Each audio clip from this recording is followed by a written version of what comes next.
So we've made it to the final track on the 2023 Formula 1 calendar already, and it's Abu Dhabi, which has been the last track for many years now.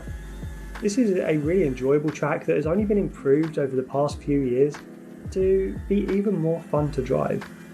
The improvements or the removal of a couple of chicanes which really help speed the track up and improve its overall flow. And the most recent improvements have really widened some of those corners in the last sector, making them much faster. This also has a big impact on our car setup, with much more of a focus now on straight line performance. Starting with the aero setup, I've opted for a front wing aero of 32 and a rear wing aero of 28. This is still relatively high downforce for a track that features a good number of medium to long straights, and that's purely because the slow to medium corners really require good levels of downforce to maintain higher minimum corner speeds. For the transmission setup, I've opted for a low on-throttle diff of 52% and an extremely low off-throttle diff at just 50%. This will help with traction and car rotation into and out of slower corners, in particular the extremely slow turns 6 and 7. For the suspension geometry, I've opted for the extreme right on the camber, and then I've set the toe to 0.03 and 0.14.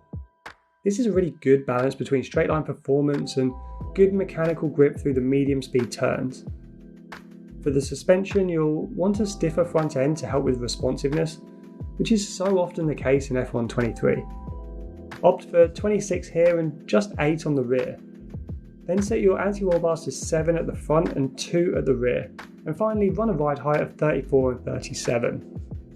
As with many of our F1 23 car setup, go with 100% brake pressure and 55% brake bias. If you're ever in doubt over a brake setup, simply go with this approach and it will serve you well at every track. Then for your tyre pressures, go 23.1 psi on both fronts, which is slightly higher than most tracks. This gets them into the correct temperature window as well as helping them last through a longer race distance.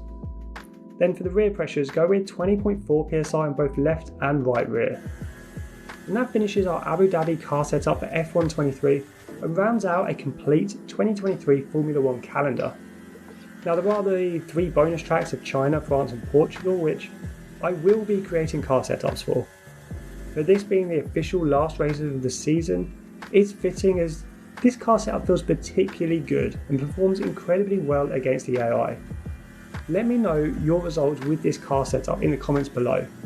And even though this is the last official race of the F1 23 calendar, I'll still be creating a load more F1 23 content with daily video releases.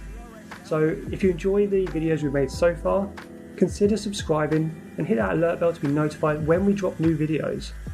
But for now guys, enjoy this setup and I will see you on track.